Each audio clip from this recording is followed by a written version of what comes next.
do a sound check, Manny? Pardon? Yes. I like to suggest one change to the agenda. To start with the Pledge of Allegiance and have Jeff or Siobhan lead it. There's nobody in the boardroom. There isn't? Okay. No. I'm going to ask Gan Mukhopadhyay if that's him as an NA listed. Gan, if that is you, just speak something. Okay, thanks.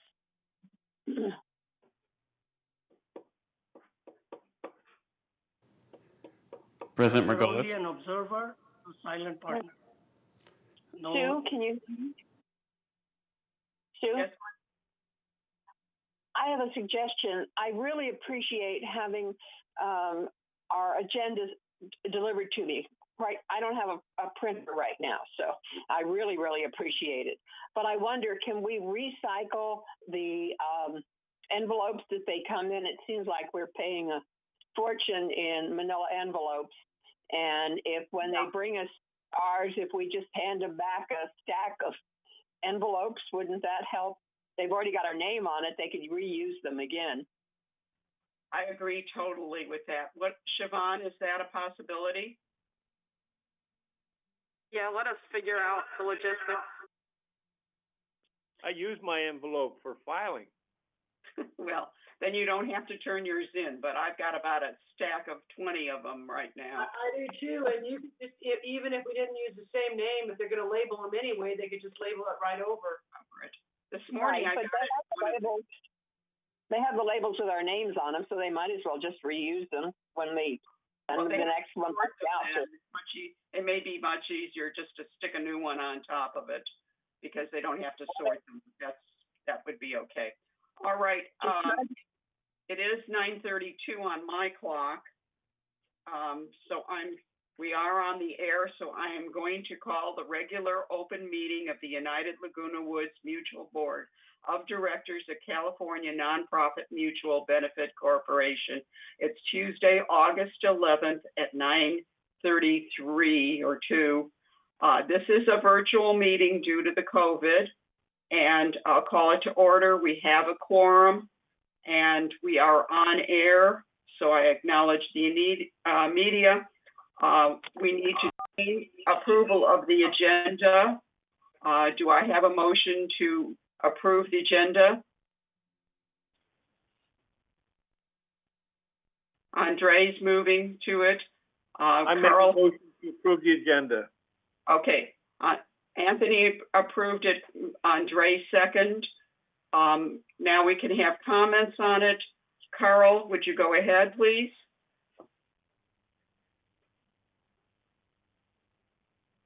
Carl, unmute yourself, please. Yeah.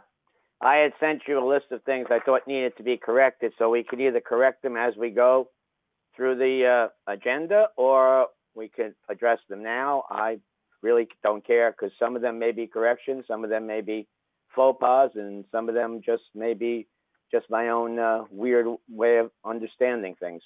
Let's go ahead and correct them as we go. If anybody does it, is there anybody that objects to doing that? No, it's okay. Okay, we're going to go forward then. So the next thing is the report from the chair. I'm going to whine today. I'm tired of hearing from the residents that we're paying over $700 a month and we can't use the facilities. In fact, you're only paying $34 for the recreation facilities. VMS is opening them very carefully. While we're closed, we close the pools, golf course, and all the facilities still have to be maintained. United Mutual Association is a nonprofit and has only one major source of income, the assessment. Without those assessments, United will not be able to pay for essential services like water, sewer, insurance, garbage pickup, or management services, and other fixed costs. Please remember that when you need a new roof or an exterior painted, you pay nothing. All plumbing and electrical problems are fixed for no fee. You have one number to call for all problems. You don't have to try to find a reputable person to do the repairs. Some of you want landscaping to do more slow, detailed work, such as clean your garden beds once a month. Are you willing to pay another $70 per month for extensive service? Many of you say things were better when PCM was in charge. The past always seems to improve with age. What you do not see is PCM painted over the dry rot instead of replacing the beams. PCM roto-rooted the pipes over and over again instead of relining them. And PCM required a 10% profit. Yes, assessments are going up because taxes are going up, but we're working to keep the base assessment constant for the next year. How many things you buy today are cheaper than last year? Do you believe staff deserve raises? Do you think all the supplies and tools are less this month? Do you think your taxes are going down? In the June-July breeze, there was a breakdown as to where your money goes. Please look at what you get for your money. And if you think you could do a better job of managing, please become a board member. My main point in this is nominations are now open. It's good to have fresh eyes looking at the problems. You can get a packet from Cheryl Silva or Grant Schultz by calling 949-268-2295.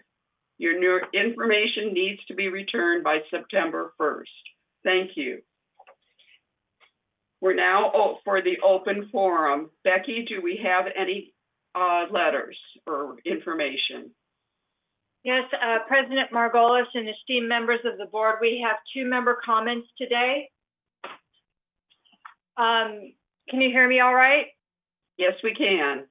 Okay, so our first member comment is from Miss Annie Funk from 663B as in Bob. And it's regarding the installation of a semi-permanent road reflector on the corner of walkway from Avenida Sevilla to building 663B. And the purpose is to ensure safety and increase independence. So it's placing a landmark easily seen by drivers from a distance, day or night. Miss Funk is blind, total darkness at 24 hours, and lives with a guide dog. Ms. Funk's husband passed away 2 years ago, therefore she is dependent on transportation by OCTA and Laguna Woods bus system. The mailing address is a cul-de-sac and Ms. Funk's front door is 16 stairs down to ground level. There's a walkway directly from her front door to Avenida Sevilla. Ms. Funk is consistently picked up and dropped off at the wrong locations. Not only is this frightening experience, it also raises a safety issue and decreases her independence. Examples are extremely dangerous for Ms. Funk to walk down a flight of stairs with a guide dog and several bags of groceries, and also extremely dangerous for Ms. Funk to approach residence that isn't her own. Other considerations: if lost, resident can call security. However, she can't tell the security her location because she is blind. She attached a picture of a reflector found in Laguna Woods Village. So she said, thank you for voting to approve the installation of the reflector and to ensure safety of the residents for Ms. Funk. And this email was written in collaboration with Ms. Funk and one of the representatives from the Laguna Woods Village Vision Club. So that is one. The next one is from Linda Baker at 869C. And it says, please read at the meeting Tuesday regarding quarter shortage. Please stop charging 4 quarters for wash. If quarters are necessary to run machine, at least reduce to 1. We cannot go out to get them, and my bank is closed anyways. I do 4 loads a week, and I'm not to stand on groups to get quarters. I would have to hire someone to stand in line. Help us. That is all. Thank you. Thank you. Jeff, do you want to respond to the quarters, please? Certainly. Good morning to Madam President and to the board.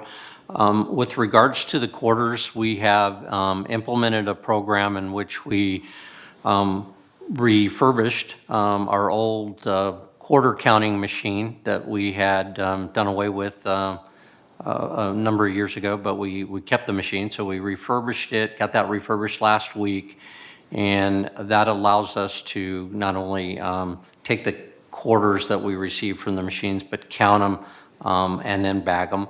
And we had a soft opening on last Friday with regards to distribution of those quarters at two of our clubhouses, Clubhouse 1 and Clubhouse 3 and 5. We did a pretty good number, but it was a nice kind of get acquainted to the process for our staff to see how many we can allocate out there. We're looking at doing 500 quarters at each location. That certainly only provides a certain amount to our residents, so we're only providing for $10 worth of quarters right now that people can acquire. So we've asked them to bring specifically $10 to the drive-through process. Our recreation staff and our security staff are coordinating that. We'll be doing that again on a weekly basis on Thursday and Friday. And we hope to see this week, based on the numbers that we have, hopefully we won't run out. But if we don't see as big a number, then it's possible that down the road we could sell actually $20 of quarters versus $10 quarters, but that's going to be based on our usage by our residents, because we only have a certain amount of allocation and we cannot accommodate everybody if everybody came in and bought $10 worth that we know based on the number of usages throughout the not only United but Third. But it is certainly, I think, it will be a positive thing for some of the residents who are having difficulty finding quarters out there. And for everybody on the board, as you probably know, there is a nationwide shortage with regards to change out there.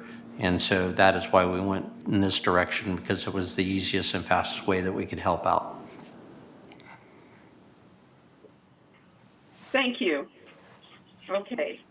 Netta? One quick question to Jeff. What time to what time are the quarters distributed of your employee there? So people will know. The program runs from 8 a.m. to noon, on Fridays and 8 a.m. Thursdays.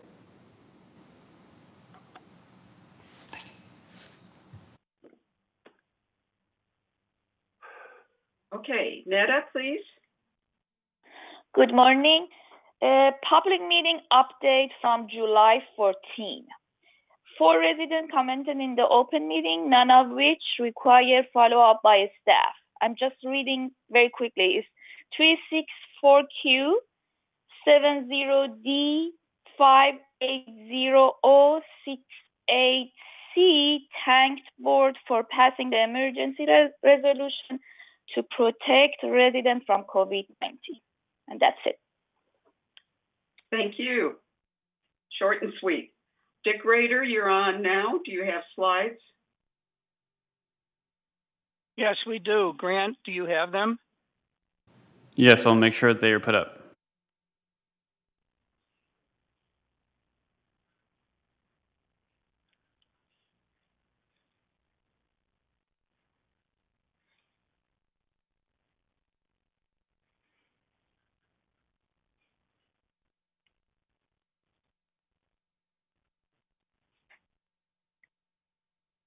Good morning.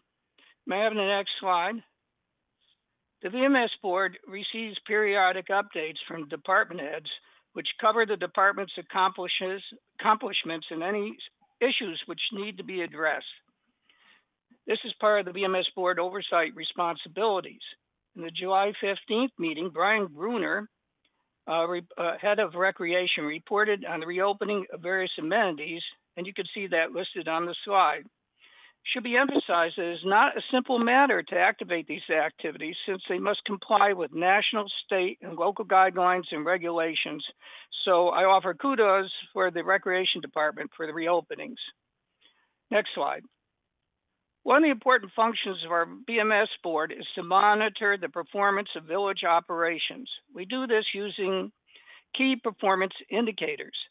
This slide shows how many service orders were completed within 20 days instead of within 30 days, which was our past goal. If we look at the percent completed jobs for janitorial, plumbing, paint, electrical, and irrigation, they're all approaching 100% completion within 20 days. Our VMS staff is to be congratulated on this excellent achievement.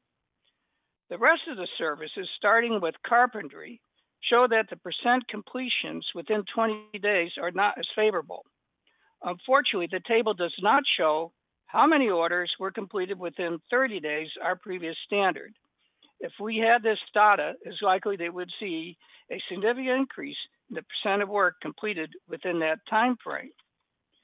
A survey is sent to all individuals to determine their level of satisfaction with completed work.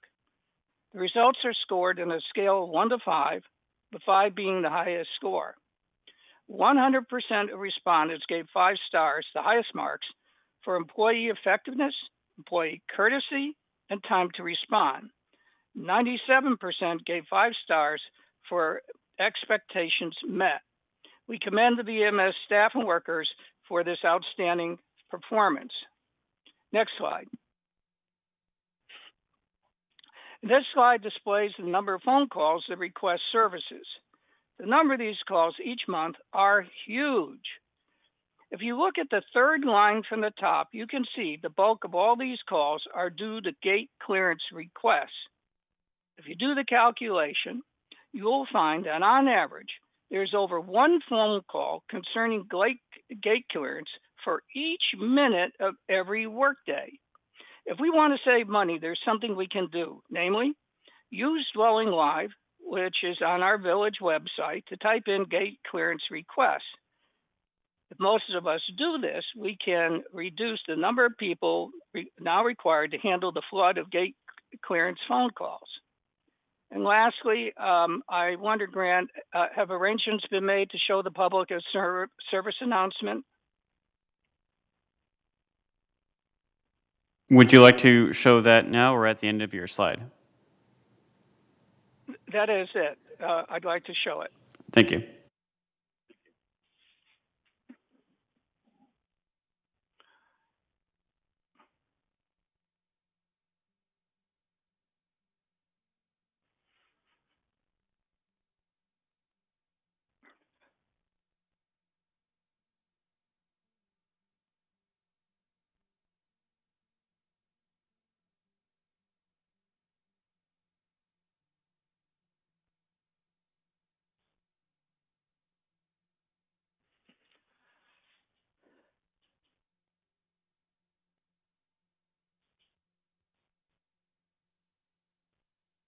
Wearing a cloth face covering in public may help prevent the spread of COVID-19.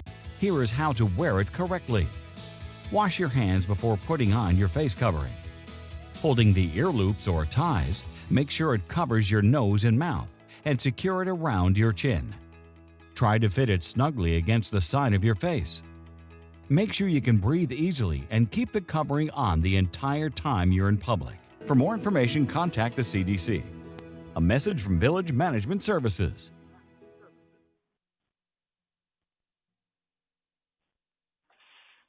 Thank you. That completes my report. Thank you. It was an excellent report. Andre, do you really want to comment? Yes, I really think that we did a great job for the completion rate, but I'm more interested in incompletion rates. For those completion rates that are low, what consideration has VMS talked about to improve those incompletion rates? Some of them are in the 50s, 60s, so there's a low-hanging fruit there that we can probably improve. I would like to hear VMS tackling those issues and come up with alternatives. And also on page 4, the call center efficiencies. I understand they are call center efficiency, and Dick has mentioned that if they can call, they can use the online system, it will save a lot of issues, save a lot of time. So what does VMS intend to do to improve that and help the residents understand there are more alternatives that can save us money? So these are the 2 questions. I want to see if VMS is working on it or will work on it in the future. If I may, VMS Sue? is always working on. Yeah, Go ahead, Jeff. Okay, real quick.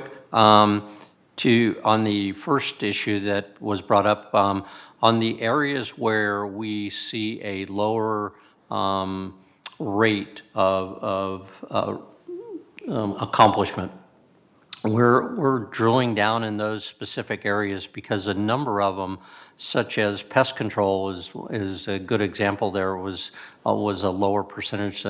That has a lot to do with the scheduling and time frame in which we send out the notice and then actually get the fumigation or the activity with regards to that. So a lot of it has to do with scheduling and the time frame for the activity. There are oftentimes a process which takes more than 30 days or 60 days automatically, and that's extending out. And so we are looking at how to better evaluate once a ticket's produced versus the final action of clearing that ticket, because we want to be accurate with regards to the time frame.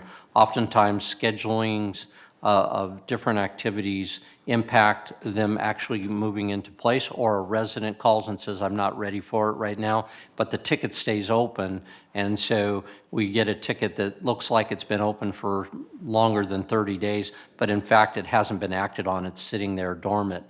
And so we need to address those kind of issues to make sure our stats are accurate as to what they're reporting. With regards to the second one, Andre, we continue to, in the Breeze and other areas, send out notices to get people to go online and use Dwelling Live. We've talked Dwelling Live a lot during our process. The ultimate process may be that we, make it mandatory to go in that direction. We haven't done that because you have people in the community that don't have the computer access to go on and send in an email or go on the website. So we haven't done that at this point in time, but the more and more we can get people to use our website and to be more accustomed to the electronic function of Dwelling Live, it will have a positive impact on reducing the phone calls. And that's it. Thank you very much. Is there any way I can refer or any of the communication and training procedures to help residents know that there are such capability exists and help them learn how to use it? There are YouTube things and so forth, Andre. Let's take that offline. Thank you. Yeah, if we can publish them, and I'll help spread the word around. Okay. Thank you very much. Cash, I don't think, Cash would like to have the agenda put on the screen. We're at the point of the consent calendar at this point. Can I have a motion to accept the consent calendar? Are we going to CEO report? Oh, well, yeah, let's do that too. Jeff, I'm sorry. Oh, that is quite right.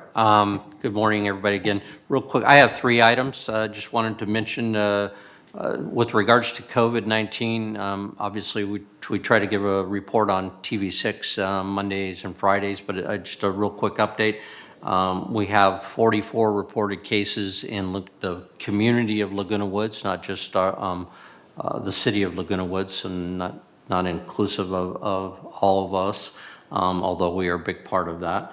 886 positive cases. And the one that I hope, if people are watching TV or are paying attention to this, one of the big issues that is hitting right now is that they had a number of cases that were underreported at the state of California, that those cases have now been compiled, and slowly they've indicated that they are going to get that information out to the counties. I'll give you an example if that's starting to roll out. Is we had a reported number of in the 500s for Sunday, and now we're up to 886. So that's a 300 case positive growth in a pretty quick one-day time frame. That means that our rates are above 8% again, which is the standard that the state wants everybody to get under. A positive rate case of under 8%. So we're back above that based on the tests that came in and the cases that came in. The other thing is that I wanted to mention that positively compared to yesterday was we had 0 deaths reported in the last reporting time period. Unfortunately, again, the deaths are now up to 724 for Orange County. But the point that I wanted to make for our community is as well as you're doing and a great job wearing masks and social distancing out there and our low number of 44, the impact on people who are 55 and over is relative to getting very sick and being in the ICUs is critical to be aware of. And it is important to note that 85% of the people who have passed away because of COVID-19 are in that 55 and over range. Again, thank you for all the residents being careful out there.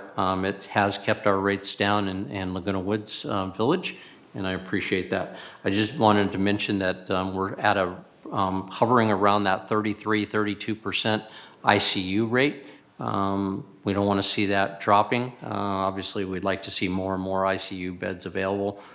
So that is a critical path that is clearly wanting to watch.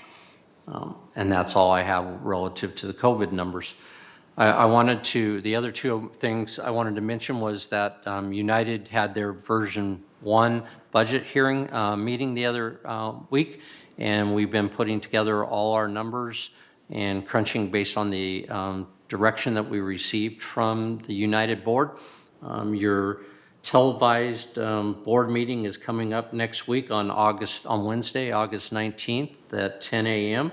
So I wanted to mention that, and we'll be presenting to you the version 2, which we had certainly clear direction from the board on what you wanted to accomplish, and I think we're going to be able to present you a version 2 budget that's in line with those philosophical positions and direction that the board gave us. So look forward to doing that next week. And the last one I wanted to mention is I assume that everybody has received it at home. The El Toro Water District is sent out a notice of a rate increase and change in their rates. They are going to have a virtual meeting or a public meeting, depending on the situation, but it is scheduled for September 24th, 2020, and it's at 7:30 a.m. in the district board room if they have it, or virtual, and I'm sure they'll be sending out additional information with regards to that. In that flyer, it does mention the adjustments that are going on, and this is for potable water as well as water that has been treated and untreated. It kind of breaks it down in all the different categories and how they use a tiered system and a budgeting tiered system. So it's pretty detailed, but it does give you some pretty good information with regards to what's the basis of their rate increase. And it really comes down to improving their infrastructure and then just the cost of transferring and treating water that gets to Laguna Woods ultimately through the El Toro Water District. They purchase basically all 100% of the potable water comes from Metropolitan Water District and MoDOC, which is Orange County Water District, and they purchase water from Colorado River and Northern California. and then bring it through Yorba Linda and also Lake Forest treatment plants. So that's a quick note on that, and we'll keep people posted on that, and we'll keep reviewing it and give our input for the whole overall village moving forward. And I'll turn it over to Siobhan. I think she has a couple items too. Thank you, Jeff. Honorable President, members of the board, I have a few announcements this morning. First of all, with respect to the bus routes in the village, our commercial bus route changes went into effect last week, whereby commercial route number 2 was put back into service. This serves Stater Brothers, Home Depot, and Rite Aid, and complements commercial route 1, which goes to Aldi and Moulton Plaza. These are to be considered temporary route modifications and not permanent changes, but we're happy to report that increased service to our community. This Saturday, August 15th, is the bulky item collection program that occurs on the 3rd Saturday of each month. If you're interested in participating in this program, please notify Resident Services prior to setting out your bulky items. And you can do that by calling Resident Services at 949-597-4600. And as a reminder, bulky items must be set out the night prior or before 7 a.m. on collection day. As a note, our paving and concrete repair program is underway for the year. Parkway concrete is occurring in various parts of our community this week, and in September, asphalt overlay will take place in United Cul-de-sacs numbers 27, 92, and 94. The contractor will post notices 2 weeks and 48 hours in advance of starting any pavement work. Movies at the Village Drive-In are coming on Friday, August 21st and Saturday, August 22nd. These movies begin at 8 p.m. and will be held at the Village Maintenance Center at 23081 Via Campo Verde. Friday's feature is Call of the Wild, and Saturday's movie is Yesterday. The cost is $10 per car, and you can purchase tickets by calling Recreation at 949-597-4282 between the hours of 9 a.m. and 4 p.m. And then just a reminder to follow up on Mr. Parker's discussion about coin distribution. Our temporary program will take place this Thursday and Friday at Clubhouses 3 for United Mutual residents and Clubhouse 5 for Third Mutual residents. And the hours will be 8 a.m. to noon. Residents are limited to one $10 roll of quarters and must pay with exact change in paper currency. And that concludes my update this morning. Thank you. Thank you. Anthony, do you have something you'd like to say? Yeah, I'd like to bring up a couple of points for my edification. First, over at our warehouse, I'd like to know why we're not using scanners. In the 80s, private industry, we started using scanners, and every time we touched something, we scanned it, and it gave us a real-time update on inventory. So, and it looks like to me that the work centers are all doing their own thing over there, warehousing. So I'd like to ask about that. And then also I notice Age Well takes up a lot of our employees' parking lot over there. Are we getting paid by those people? That's all I have. Thank you, Madam Chair. We are getting paid by Age Well.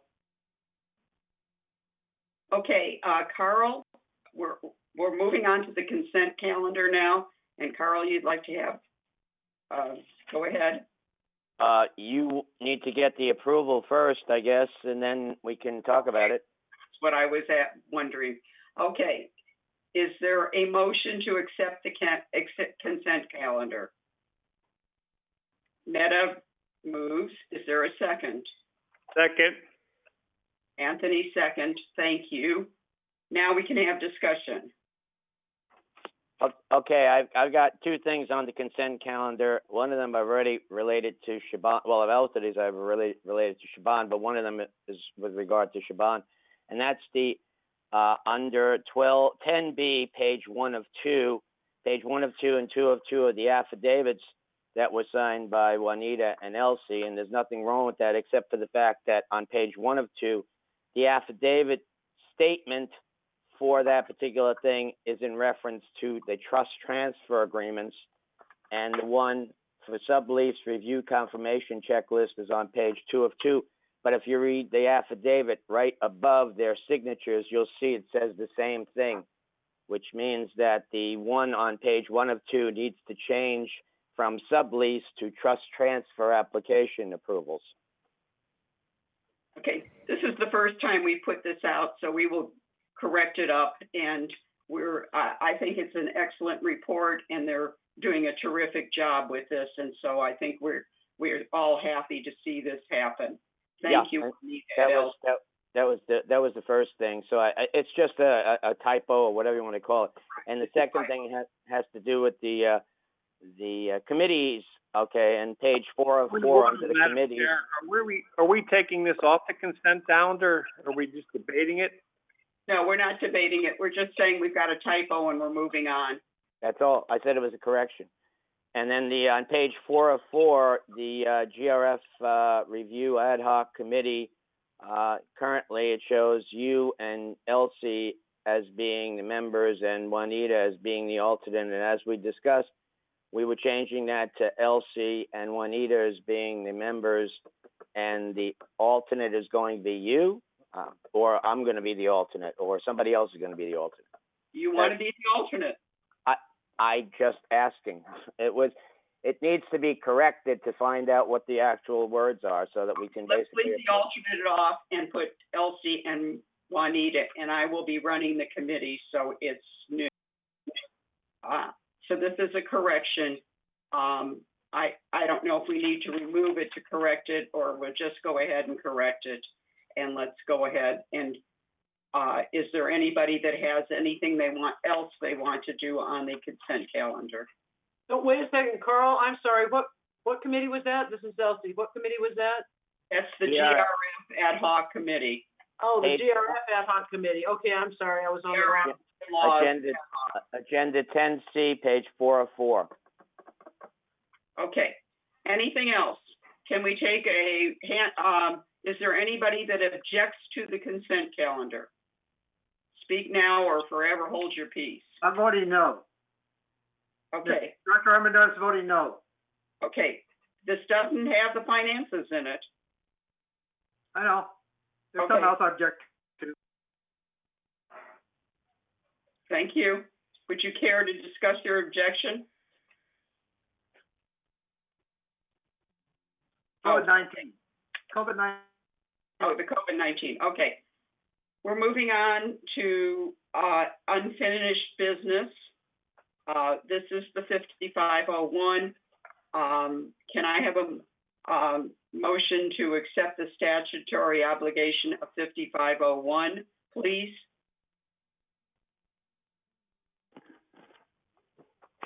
Madam Chair, I move. Thank you, Andrew. I second. All right, we'll take Elsie's second. I'll take a vote on that. Cash? Yes, okay. Elsie? Yes. Netta? Yes. Reza?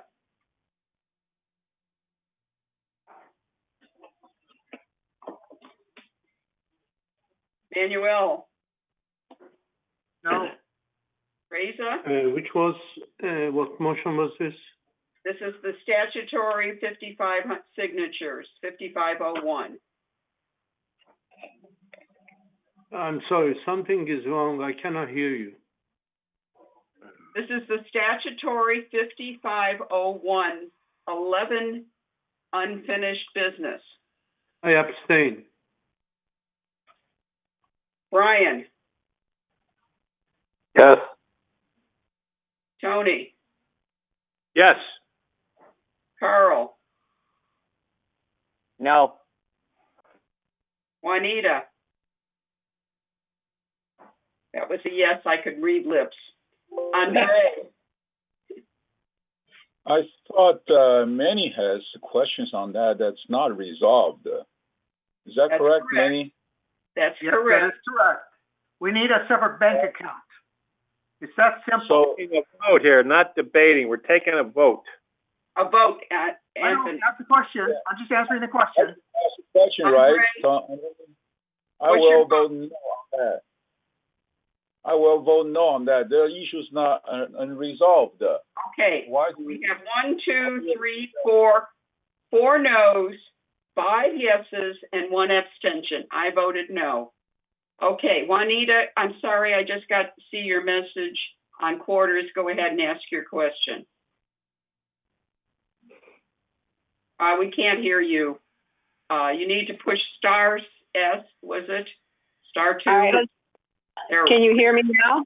Yes, we can. Okay. My question was, is this a drive-through in the parking lots of those 2 clubhouses, or do they have to park and come inside? Juanita, it's a drive-through. Okay, that's been my question. Thank you. Okay, we're moving on to new business now. Wait a minute, Sue, what's that message that Andre has there are now 5 deaths in Laguna Woods? Yes, that was part of the COVID. That was part of the COVID. Comment on Jeff's statement. I think it's Friday or Saturday. The OC Healthcare Agency announced there are 5 deaths in Laguna Woods City. From COVID. And, all right, thank you. Thank you. Yeah. Okay. So we are now. Did I get the vote right on this last one on 11A? I have 9 for, 2 against, and 8 for, 2 against, and 1 abstention. No, you've got 4 against, 1 abstention, and 5 for. Okay, thank you. Okay, new business financial qualification policy. Andre, would you explain it, please? Okay, let me bring out the document. I got so many documents here. All right, here it is. You were supposed to write a synopsis. Do you have a synopsis? Yes. The traditional retirement account asset, example 401k, RISA, IRA, and profit sharing, etc., will be considered as a source of annual income in accordance with this subsection. For the purpose of the income verification requirement pursuant to the requirement, the portion of an applicant's traditional retirement account assets attributable to said applicant's annual income shall be deemed to be the greater of the following. First, the mandatory annual distribution for the applicant's retirement accounts, or the total amount of the applicant's retirement account multiplied by 80%, and then dividing by this product by 25 years as follows. Okay. It's just multiplied by 80% divided by 25. So the income requirement is changed a little bit, including the retirement account, because there are people that have insufficient retirement account, but they are retired, so they don't have any more income. That's why the change. We hope that this will increase the sales and allow those people that are qualified with sufficient asset to be our member here in United. So that was my statement on this issue. Thank you. Does anyone have any questions? You so moved. Is there a second? I do have a comment or a question. We need a second first. He's so moved. Is there a second on this?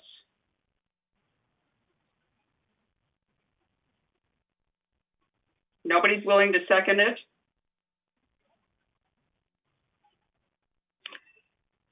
With a correction, I would, but I do have a comment. You can make, once we move, then we can make corrections. Okay, Cash is seconding it. I will second it, Sue. Okay, Manny seconded it. We've got 3 seconds now. We can go on. Okay, the first person that wants to comment on that is Cash, please. Yes, my comment is for a guarantor, when a guarantor is needed, we are still asking for $75,000 assets from the member. Which then we are asking the guarantor to have 125,000, 250,000 in his account, which should rather be only 100,000 because 75 from 125 is 50 times 2 is 100. Am I clear? Because we are asking the members to have $75,000 assets and asking the guarantor to have $250,000 assets, or twice the 125. Yeah, and that doesn't make sense. It's not changed. Okay, if we want to change guarantor, we need to amend in the different amendments. That's a different issue here. This is only for buyers. Yeah, but if we maintain 75,000, and it becomes difficult for quite a few seniors who need guarantorship. Their kids are willing to guarantor them. It's not what this is about. You can propose that in governing This is Annie. Sue, I'm in the chat box. I'm finishing up with Cash, please. Cash, you can propose this in governing docs and we'll go forward, but this is not what we're looking at right now. Now, Carl is the next one in the chat box. Oh, I think I am. I'm sorry, I'm looking at this. It was Cash, then Carl at 10:13. Carl, please go ahead. Okay. At this particular point in time, we just received a revision to this thing 5 minutes before, 10 minutes before the meeting. What I had read previously was not consistent with what the resolution said. To me, this was a general revision that was being made to basically cut out resolutions 119, 71, 47, and 20, whatever the heck, 24, okay? And they were going to compile it into a general rev. And then all of a sudden, this thing came out 5-10 minutes before the meeting that specifically addressed this other thing. And the resolution that is indicated within the document in pink sheet, okay, and the endorsement are not consistent with each other. So my recommendation is this goes back to committee, and basically we get an understanding, because to be perfectly honest, I'm fully confused as to why we're making this change right now. So I would have to vote no. Okay. Brian, we'll take that up at the end if you don't mind. That's okay. It's an important thing. I would like to cover it. Yeah, I'd like to cover it. We'll cover it at the end. Elsie? Been hearing about this a while, and I'm completely against it, because what it does is, right now, we look at the number of assets people have, and that includes qualified retirement plans, 401ks, et cetera, houses, gold. Those are the assets. And then the income is Social Security, pensions, distributions from retirement accounts, et cetera. We all know what income is. Well, what this does is it says, well, if you haven't got enough income, we'll take your 401k and divide it by 25 or multiply it times 80% or whatever that thing is, and we'll pretend like you're getting that as income to qualify you to come in here. Well, I want people to buy here just like everybody else, but the problem with that is if you have that many assets and you're deficient in your income, you can always buy an annuity, or you can begin regular distributions out of your retirement account, either of which will count towards your income. The problem with the way this is written is, okay, fine, you qualify, but say it's a 401k. Those are still your assets. That's still your money. So at any time, like the day after you buy into Laguna Woods Village, you can go ahead, and if you're willing to pay the tax and the penalties, or if you're over 55, there's no penalties, you can just give that money away, or your kid gets in a horrible motorcycle accident or something awful happens, whatever, and that money's just gone. And meanwhile, you're deficient without that pretend money that we counted as income. I don't know if I'm making myself real clear on that, but it wasn't made clear when it was presented, I don't believe. So my problem is the old bird in the hand. Well, if you're deficient in income. Now, another thing that wasn't mentioned is, and this is a good thing, say it's that 401k that we're using to make up your pretend income. Well, that 401k cannot be counted as an asset, okay, for asset purposes. So in a way, it's going to make it harder because you have to have even more assets in addition to the income if you're taking that 401k and counting it towards your income. So I'm sorry that it wasn't very well presented, but this is a big issue. And I think this needs, I'm like Carl, I think this needs to go back and get straightened out and give us more time to examine the issue. Thank you. Manuel? Thank you, Sue. When I first looked at this, I had a lot of questions, and I kept thinking about it and studying it, and then I recognized one thing that a lot of people may not be aware of. This financial evaluation that's done is patterned after what lenders use for income sources and for repayments of loans. So that's what this is patterned after. And the only recommendation I was going to make was similar to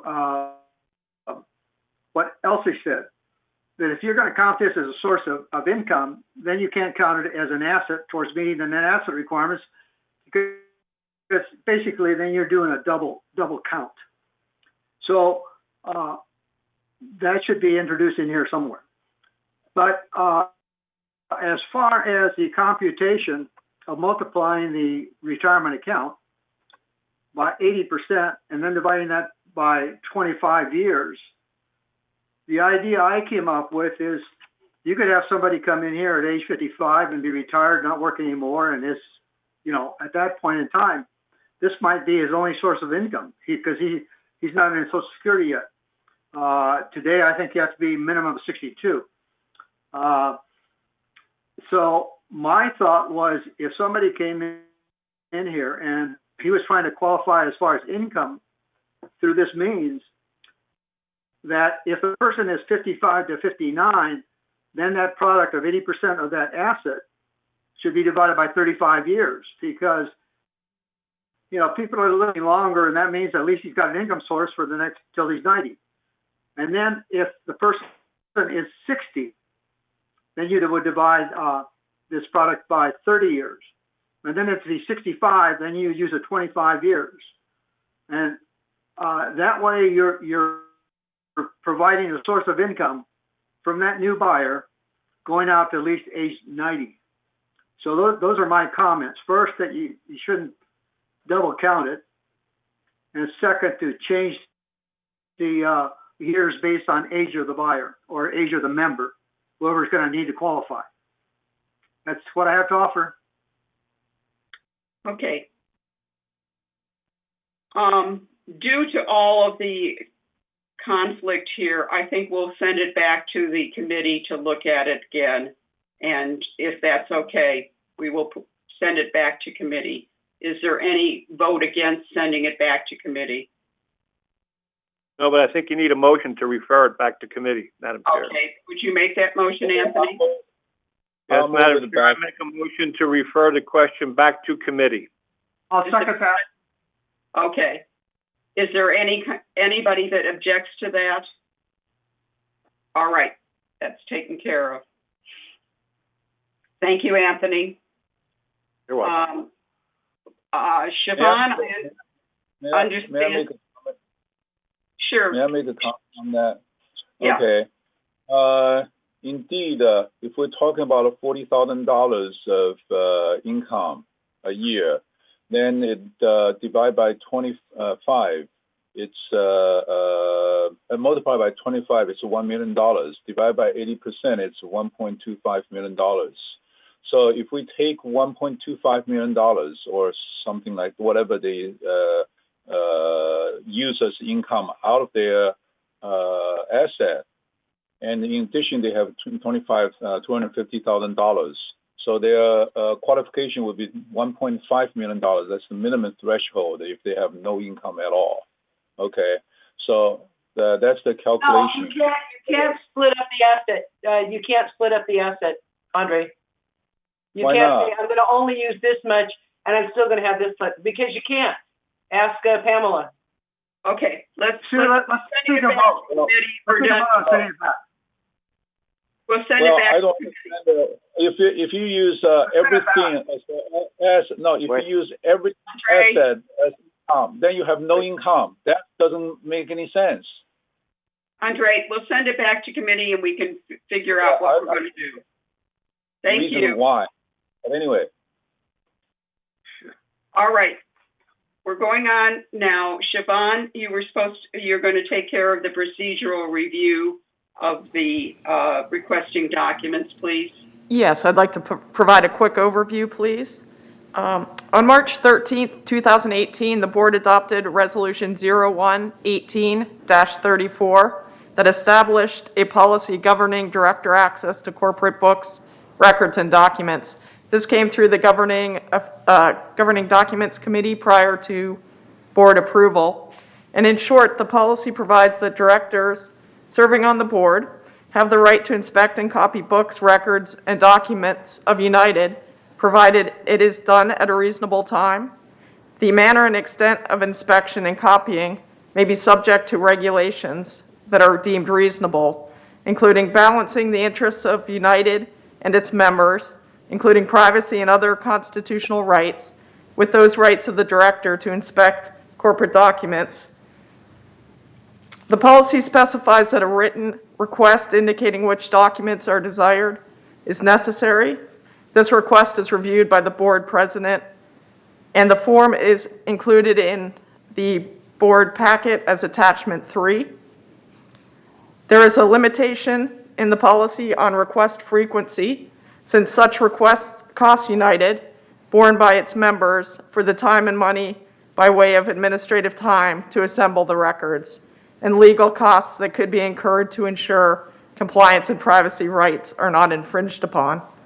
The policy also identifies a process resolution for disputes if a director is denied access to records. And this morning, we are just here to discuss and consider the policy, again, that was approved by this board in 2018.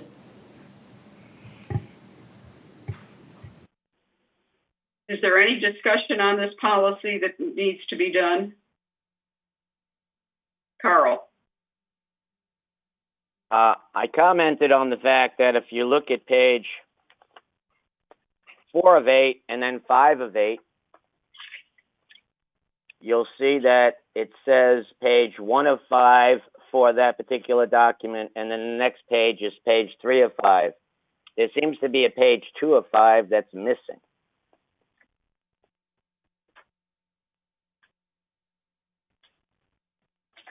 Now, I started reading this document here, okay, and all of a sudden I got down to United, same, must be, and then all of a sudden it said C at the top of page 3 of 5.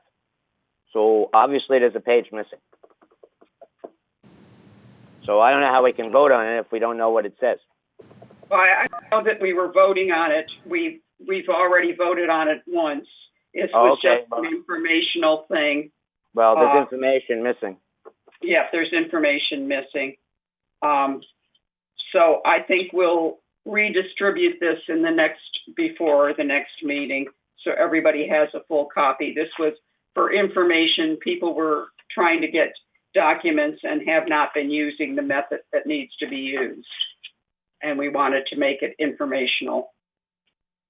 So I have a comment on this. Sure, Razor. I believe at one point this word reasonable time was changed to during working hours. I don't see it in the version that was read now. I'm not sure whether this has been deleted or is being changed, because that was what I remember. Okay, I was not aware of the changes that were made. This is the approved version. Okay. I think reasonable time is working hours, so I think it's equivalent. No, but you see, the problem was that reasonable time is a subjective thing. VMS can interpret it, what's reasonable time. Working hour is specific.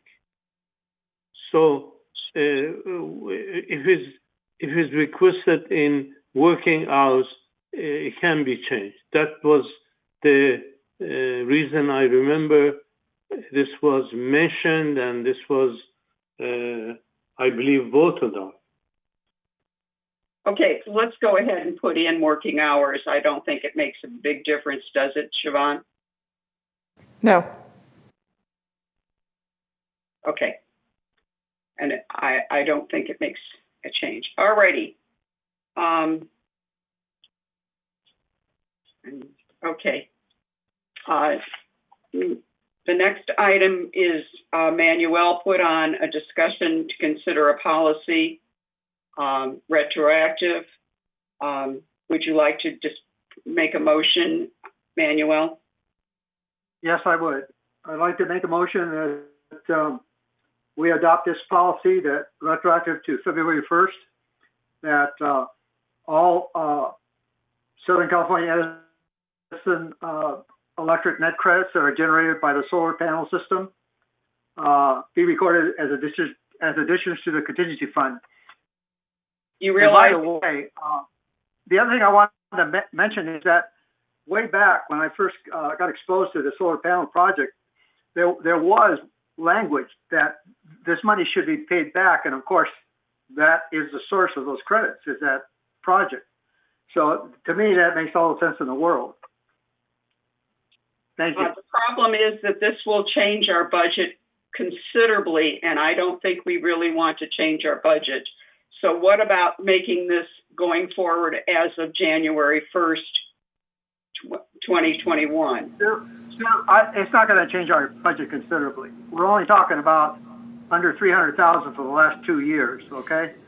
And there's lots of room in that budget already. It should be much lower than it presently is. So I don't see that as a problem. Okay, he's made a motion. Is there a second? This is Andre. I'll make second.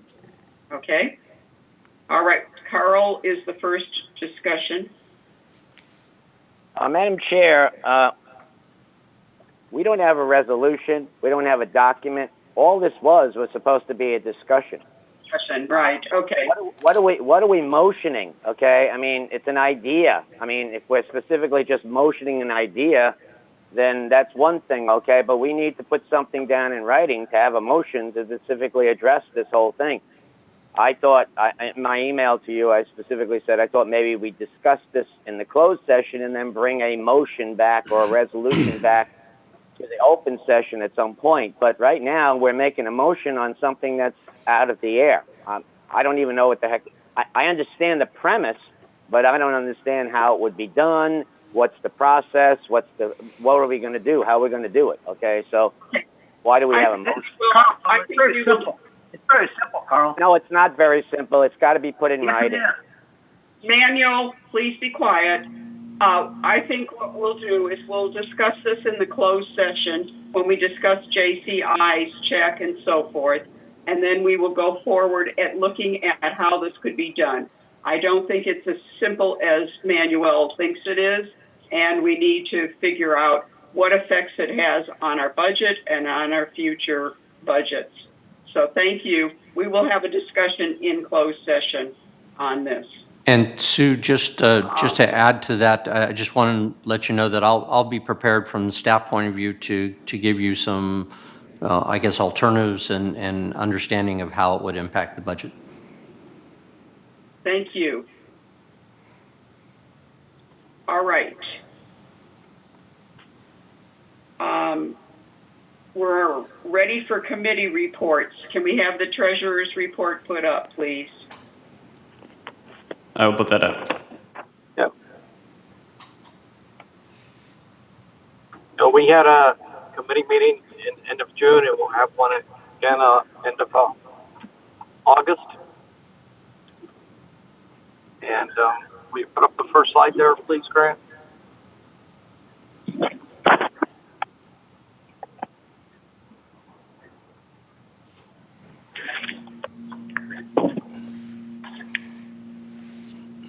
This is the income statement, and it's showing our net assessment revenue, non-assessment revenue, total revenues, and total expenses for net revenue, and it's positive, which is good news.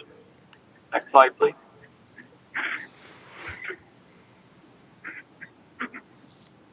Our operating income only, and again, there's sometimes confusion between these different numbers, but I refer the board to the packet that they get, and it spells out what the difference in the numbers are. And some of them include depreciation and others do not.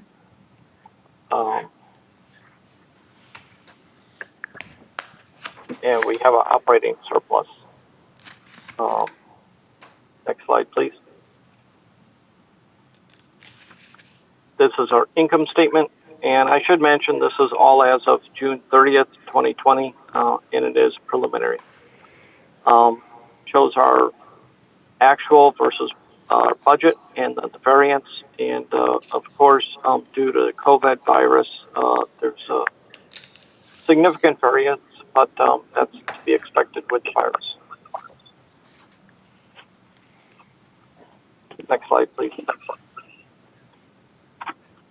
And this is our bar chart that shows favorables and unfavorables. And as you can see, of course, with the COVID, there's lots of variables because work has been stopped. The insurance is unfavorable because of the increase in insurance and the fires last year.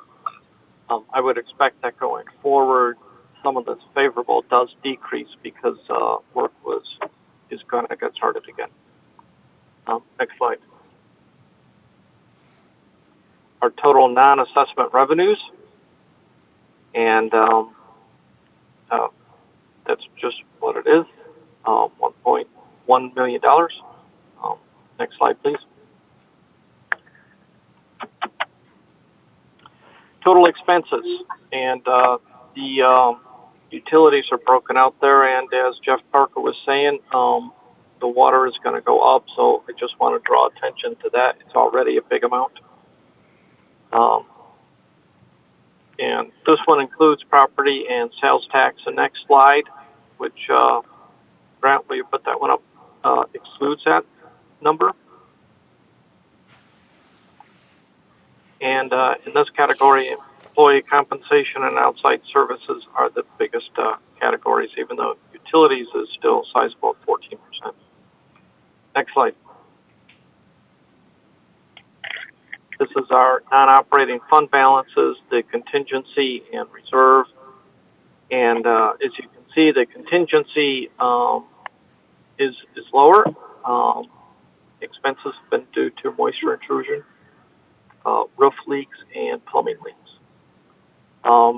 Reserve is tracking pretty well. If we go to the next slide, you'll see the history of the reserve and the contingency fund.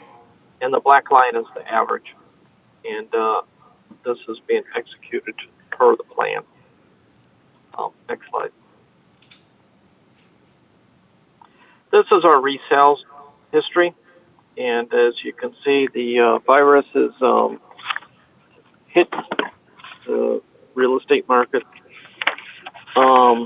Again, in July, to update this even more, sales were about half of what they were last year.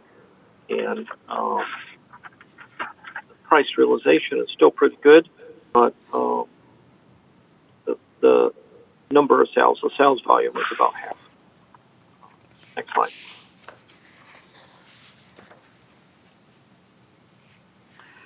Just to close this out, lease report, we're still running about 9.4% lease, which is getting near the point where we might want to start reconsidering what is leased. Finally, I did want to just mention I was kind of surprised by the number of no votes on Section 11A, and I hope we can discuss that at the end of this meeting. Thank you.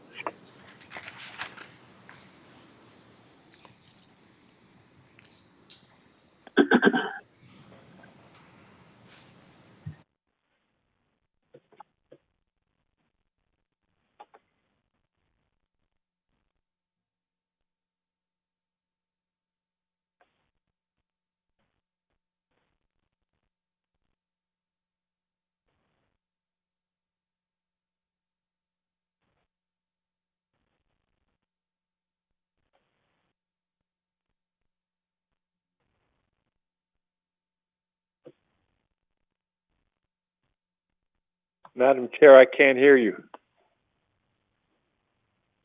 My mic on. Elsie, would you give us the architectural and control? Thank you, Anthony.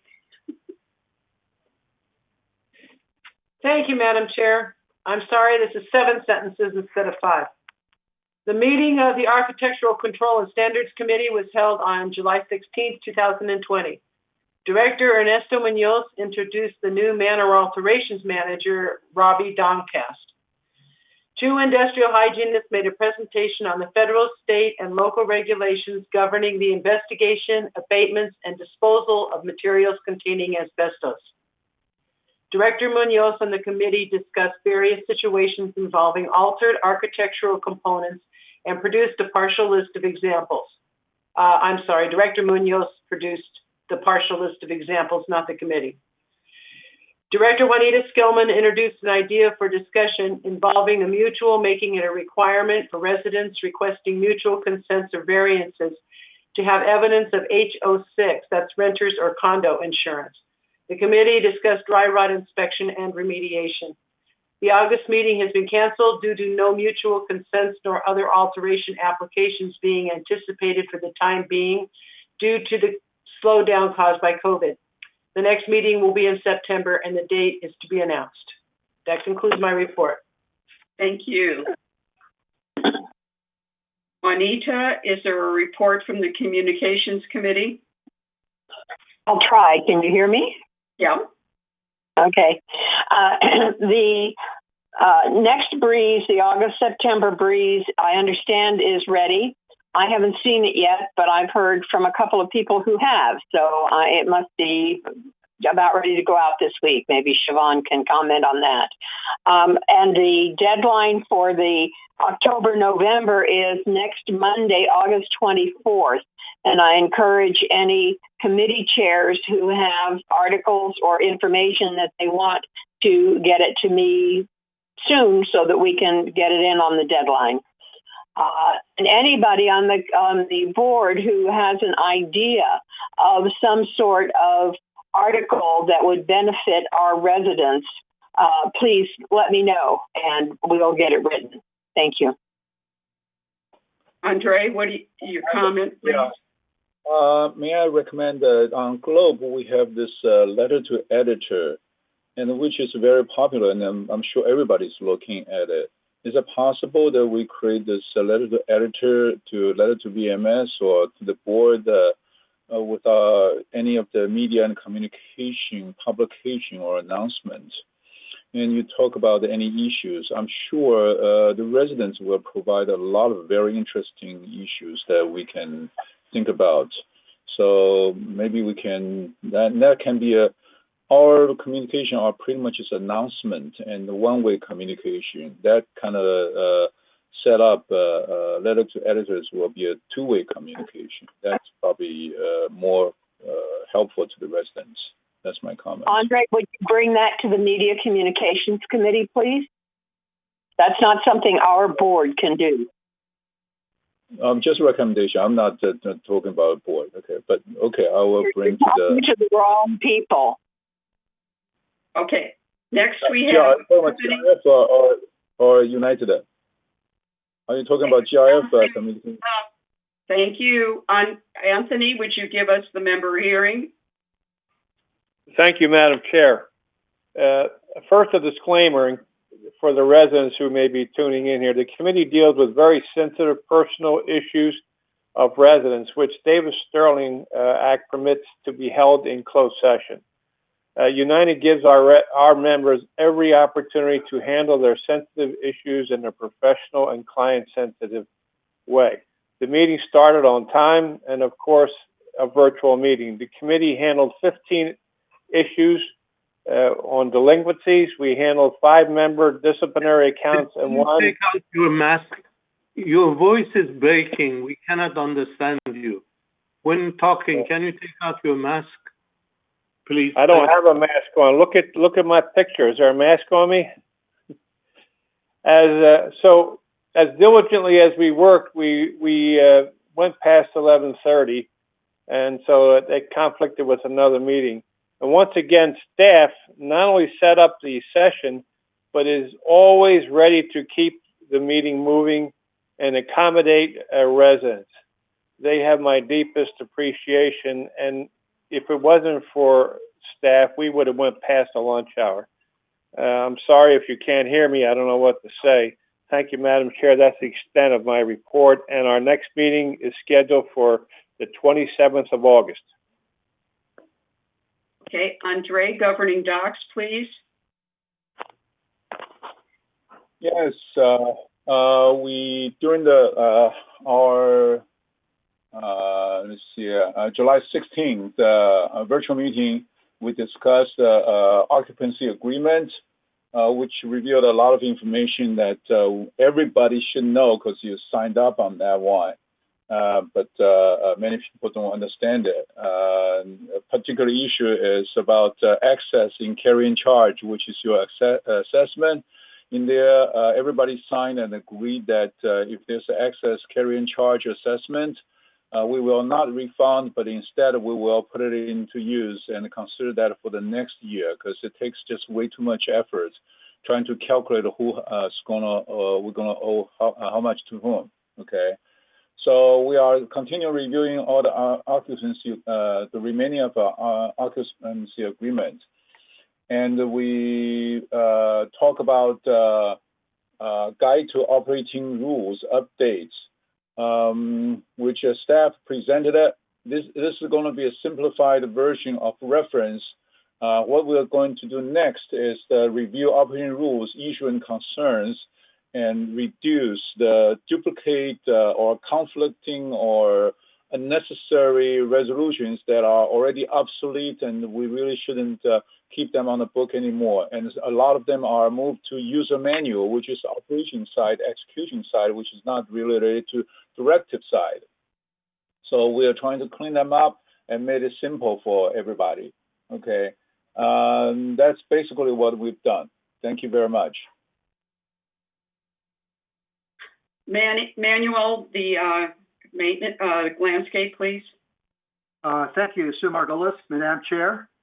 The last meeting that was held regarding the landscape committee was held on June the 11th, and I reported on that at the last meeting. The next meeting that had been scheduled for August 13th has been canceled, and the date of the next meeting is yet to be determined. That's it. Thank you. Carl, maintenance and construction. Yeah, at the last board meeting on July 14th, I provided a report of the last United MNC meeting that we held on July 10th. Our next meeting is a virtual meeting that is scheduled for August 27th at 9:30 a.m. All residents are invited. Please come and get involved. You can join via Granicus, and in the weekly newsletter, you'll see how you can access the Granicus website. Okay, and Netta, finally, the Resident Advisory Committee. Yeah, the last meeting that we had on March 12th, and after that, we just put my email on the website. My email is n.ardoni@yahoo.com, and few residents just email me about their complaint, and we try to resolve that complaint, and that's it. And the next meeting is to be announced. Thank you. We'll go on to the GRF. Brian, would you do the Finance Committee?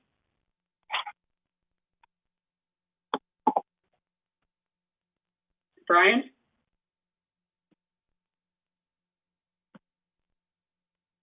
Brian Gilmore, are you with us? Okay, we'll go back to that one. Juanita, will you do the CAC? Yes, ma'am. This is a very important committee coming up, and it's going to be meeting this Thursday, August 13th at 1:30 p.m. And there are a number of things on the agenda that residents need to know about and be part of. One of them is about outdoor fitness equipment, setting up a outdoor fitness center. When it was first presented to the committee, everybody thought this is a really good idea until we started looking at costs. Right now, they're looking at $120,000 to set this up. There are a lot of questions on how to keep it sterilized and cleaned and whatever. So this will be a big matter of discussion at the meeting on Thursday. There are a few amendments to the GRF recreation policy, some of which we've talked about before, like changing the club dues depending on the size of the club. The Equestrian Center Task Force has been meeting, and there will be reports from them with a couple of suggestions of things that they want to do on estimated equestrian fees. The Garden Center also has some changes to the Garden Center operating rules and a compliance update. For all of our gardeners, you want to be aware of what's going on and see what's there. And then there's the proposed outdoor activity list. We've been getting a lot of requests from people for things that normally are held in our clubhouses, like Pilates and yoga and those types of activities that people would like to see moved outside.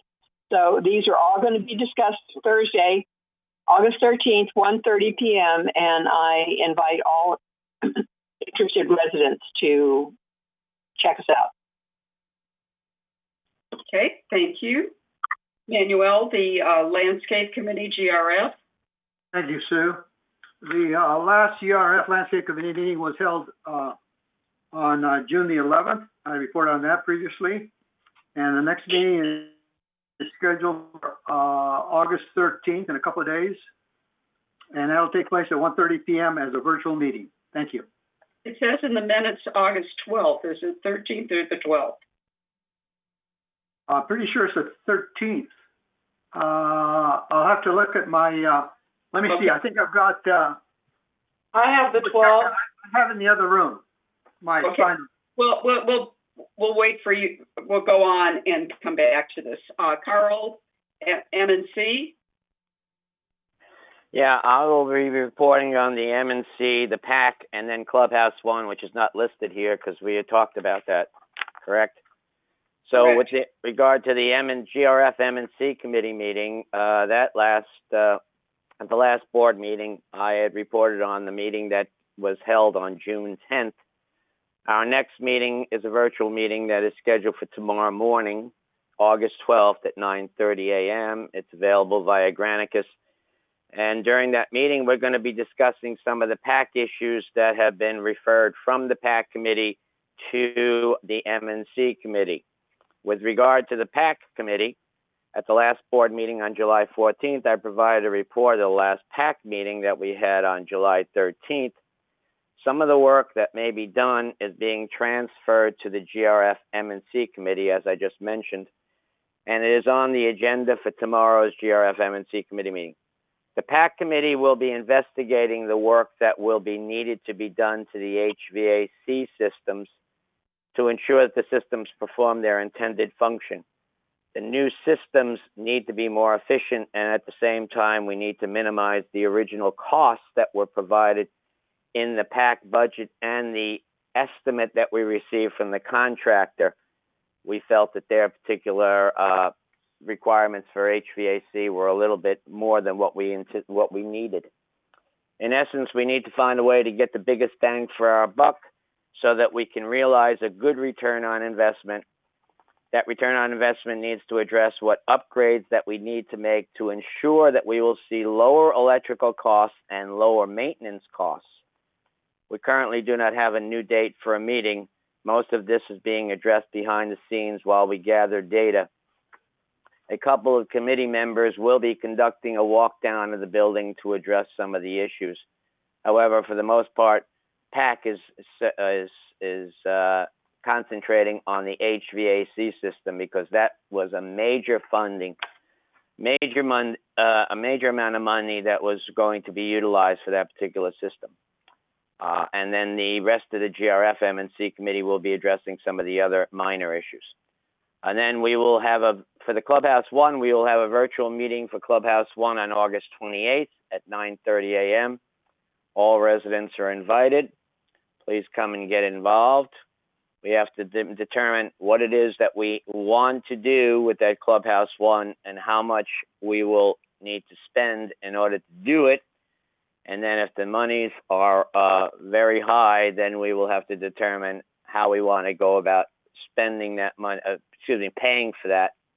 And that's some of the discussions we're going to be having at that meeting. And that's August 28th at 9:30 a.m. And that's the end of my report. Okay, Juanita. Excuse me, Sue, I'm back. Oh, you're back? I'm back. Yeah, you're correct. It's August the 12th. I can see what I did. I looked 2 lines up at the wrong date. Okay. But it's tomorrow at 1:30, August 12th, virtual meeting. Thank you. Thank you, Manuel. Yeah. Okay, Juanita, I think you've already given us the communication report. Pretty much so. The July meeting was canceled. Our next Media Communications Committee is August 17th at 1:30. And we will, again, at that time, be discussing the freeze that just came out and looking to the new October-November breeze. So anybody that has any issues, and this is where all the statistics are given on broadband, on our usage, all these things that people talk about, and we get funny numbers on letters to the editor about because they don't know the real thing. But those are when you get it. Come to that meeting or tune into it. Thank you. Thank you. Elsie, we're ready for the mobility. Sorry, I've been updating everything. Here we go. Thank you, Madam Chair.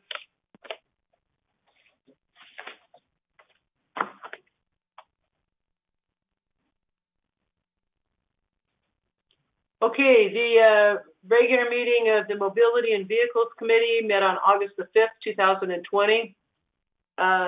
Director Langenauer reported on ridership during this time of COVID, which is really down, but that's understandable. But as Siobhan noted earlier, he's adjusting the schedules as best as he can to service our ridership. Destination shopping has been suspended, and there have been several scheduling changes. At the same meeting, Director of Marketing Eileen Pollan introduced a proposal that we accept a $35,000 payment for an ad from Memorial Care on one of our buses, on our wellness bus. It's called a wrap, and I'm not exactly positive what that is, but they're willing to pay us $35,000 a year, and that whole route costs us approximately $55,000 a year to provide. That's the wellness route. And so that $35,000 does a really nice offset. So the committee passed that rather easily.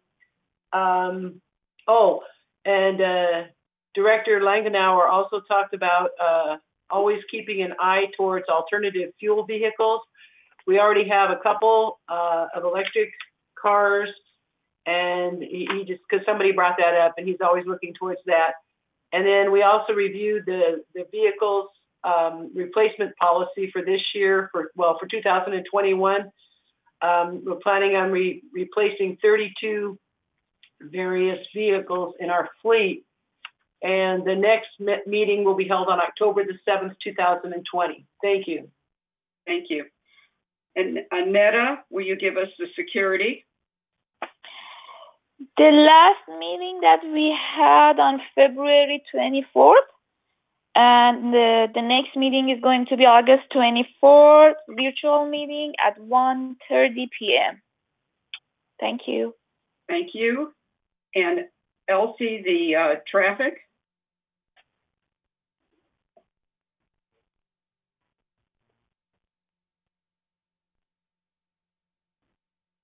Elsie, are you with us?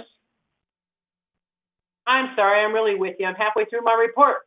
Let's see. The last traffic hearings were held on July 15th, 2020, and 8 people were scheduled. 1 was a no-show. This time, everybody was found guilty, which is kind of unusual, but there were only 8 people. I shouldn't say guilty. I hate that. They were found responsible for the violation and the concomitant fine. But one of our notices of violation was tabled to the January meeting. And in addition to that, there were 158 other notices of violations that went out that were not challenged and that were paid. So 158 plus 8, so 166 violators for this report. Thank you very much. Okay. I don't know if Cash or Andre are going to give the disaster preparedness. I did attend the meeting, so maybe I can represent. Okay, go ahead. A lot of things happened because the committee met after a long time. Some of the things we discussed, one was the task force should look at helping individual residents with resources for their life-saving devices when electric power outages, etc. happen, or in case of emergencies. The tower representative, Ms. Stevens, talked about the diversity of their building. They have separate EOP operating procedures than rest of the village. Even though they were short on staff, they practice emergency procedures on regular basis. And she mentioned that any visitor must stop at the front door, have their temperatures taken, give name and manor numbers they're going to visit, and so to keep the COVID down.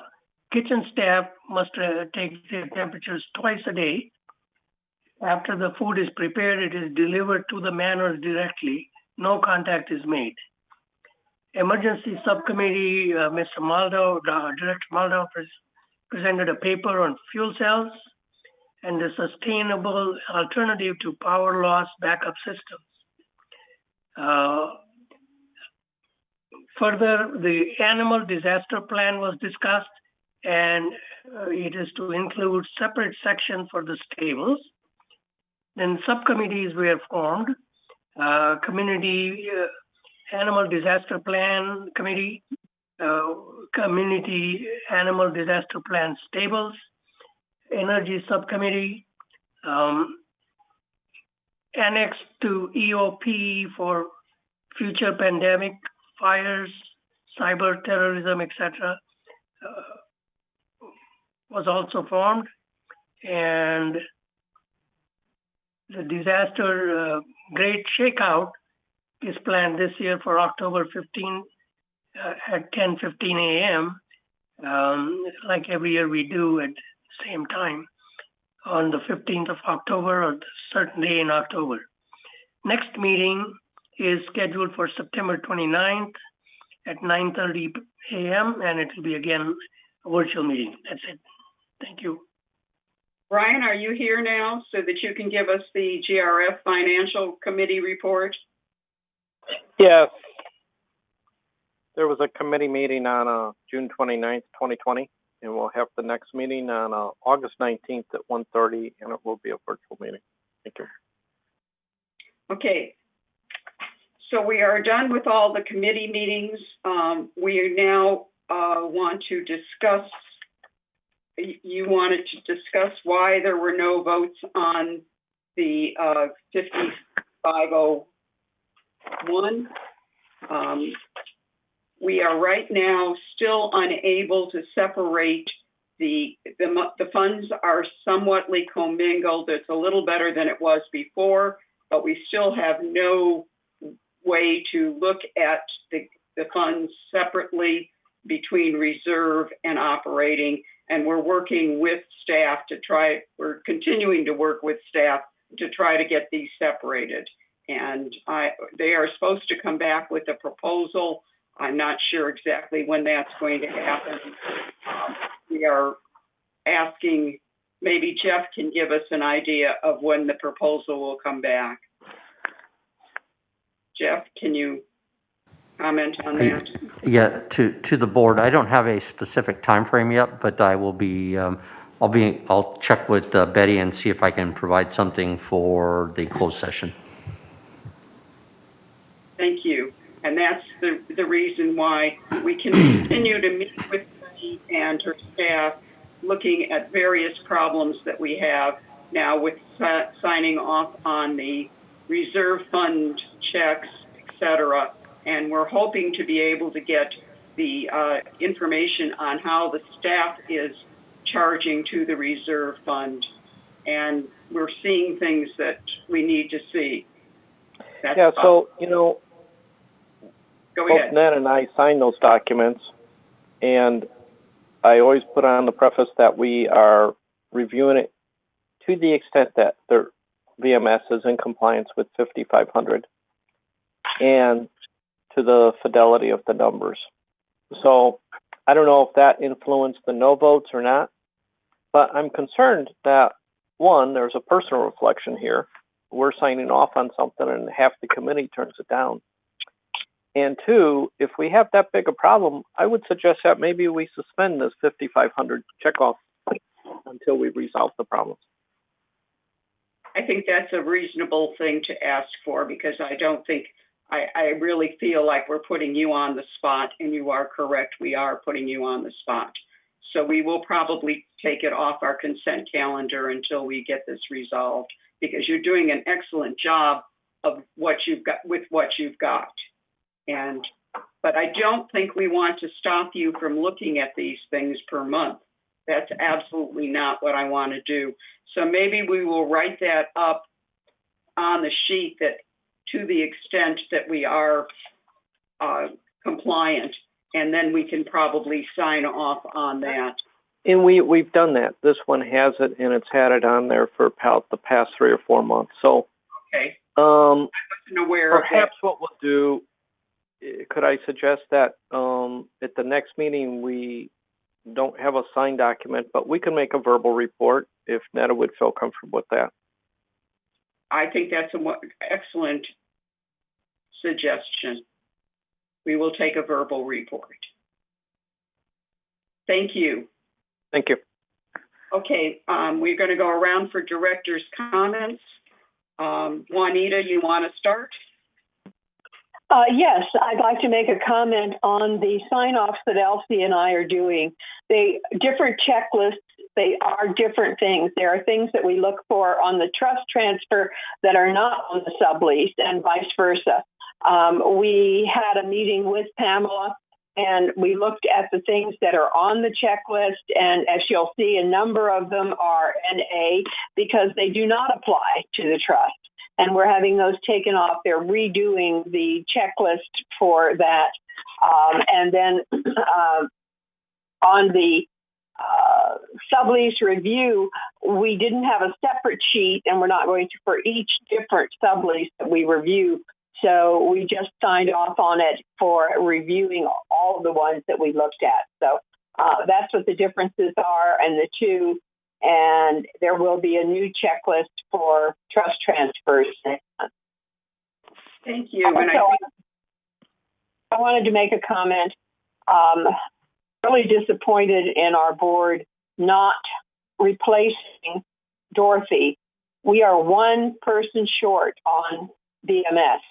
And it's been a couple of months now, and they're going through a lot of information. They're doing a lot of important things that we really need to have our full voice on. So I really think we need to do that. Thank you. Thank you. Andre? Yes, my comment would be that message to the VMS staff that the board needs to make decisions based on staff's research, analysis, and alternatives and recommendation, but not on board's intuition. I heard many times that staff said it's board's decision. Okay, going that direction. When we ask why are things done this way, it says it's board's decision. I really don't think that we should make any more further decision in the future if the staff doesn't provide us any analysis, research, and alternative analysis, and also make recommendations. We should choose the directions that staff recommended us, rather than we make decisions without the staff's recommendations. Okay, that would be a big issue there. That a lot of mistakes made in the past because we made decisions based on board intuitions or personal agenda rather than staff's recommendation. Next thing is we talked about a separate separate bank account for separate funds. That's on our radar at this point. The new integrated software system, HOA software system selection process, there's a specific question we ask. Can they handle separate bank accounts for separate funds? Because we're using fund analysis. And most of the HOA software systems said, yes, they can. So it will be resolved as soon as we put it in, but it may take about a year or so. So that's for the consideration. Okay, thank you very much. Carl?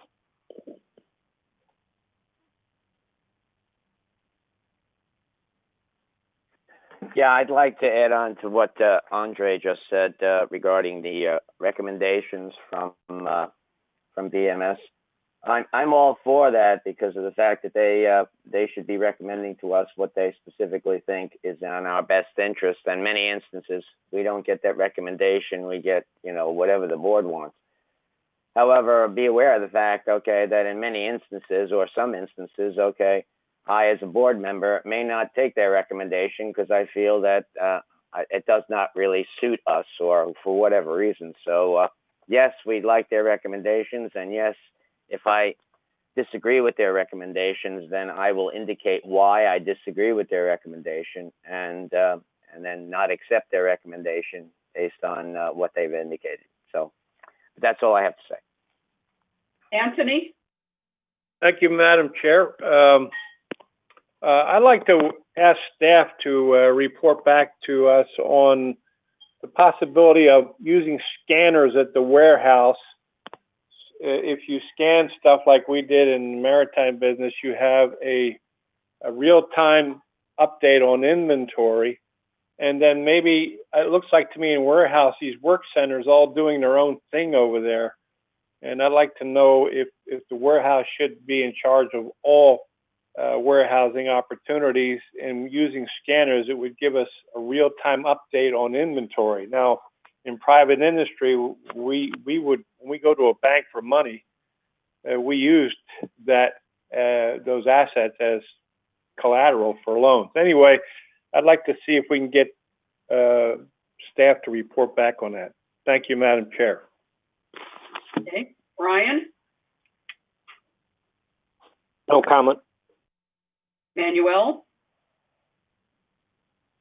Thank you, Sue. I've got 3 items. First one is some information for Carl, and he may already be aware of it. I'm an alternate on the PAC task force, but I was excluded from the last meeting because they had a limitation problem. That's what I was told. But I know the air conditioning system is a big cost item for the Clubhouse 3.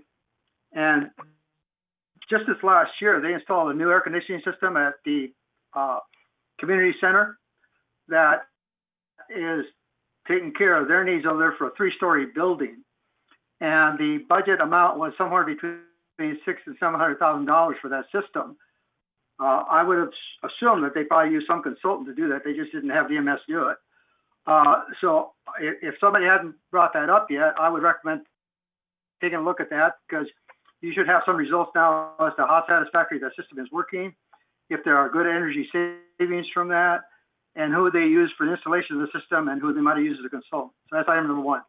Item number two is that on this separate accounting for funds versus the reserve funds, again, you know, you're going to disagree. It's very simple. All they have to do is open up a separate bank account. It'll provide better financial controls. It's not going to be that much more work because transactions that are flowing through one account flow through two different accounts. And that you can't have better financial control than that. Yes, mistakes can still happen because, you know, people are human. The third item I wanted to mention was that when Brian and Netta are doing a very good job on reviewing these things for 5501. But I advised Brian at the time, I said, you know, since we're not 100% compliant, you ought to qualify your signature on that form, which he does. And so my recommendation there is that on the form that he actually signs that is qualified, that be included as part of the agenda package. So it clearly shows that what he has signed is qualified by that language. That's it. Thank you, Sue. Okay. Reza?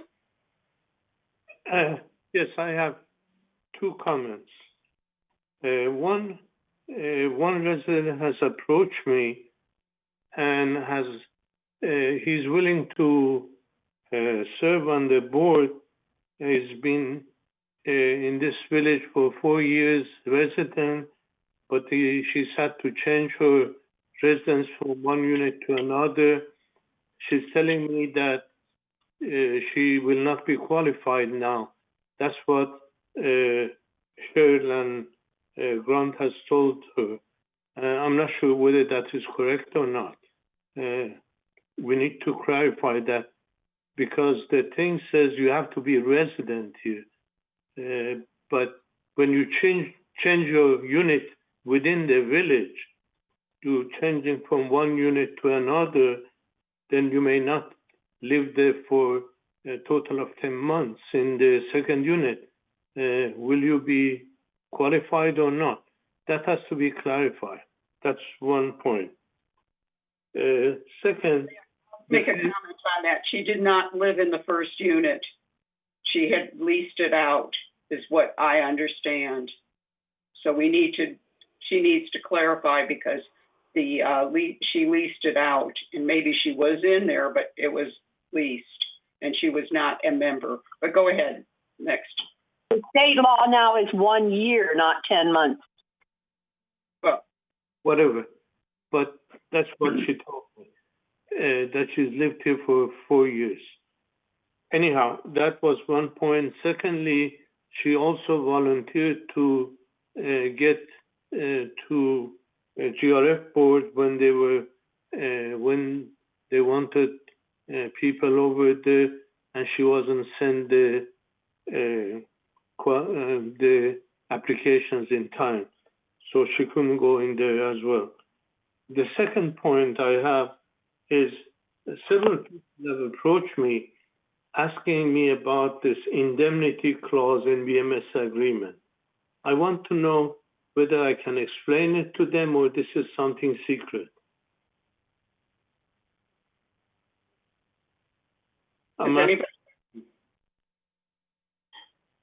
You know, there is an indemnity clause in the VMS agreement. I understand there is an indemnity clause. The residents have asked me, can I go ahead and explain it to them, or this is something which should not be explained to residents? I think that's confidential until it gets approved, yeah? Where are you reading the indemnity clause? I'm sorry, can you repeat? From which document are you reading the indemnity clause? From VMS agreement. Okay, you can't, it is not agreement yet, so you can't put it out. This is the old agreement or the new agreement? It's all on the old agreement that has been approved. Is okay, this... you can share that. Yeah, thank you. That's what I want to know.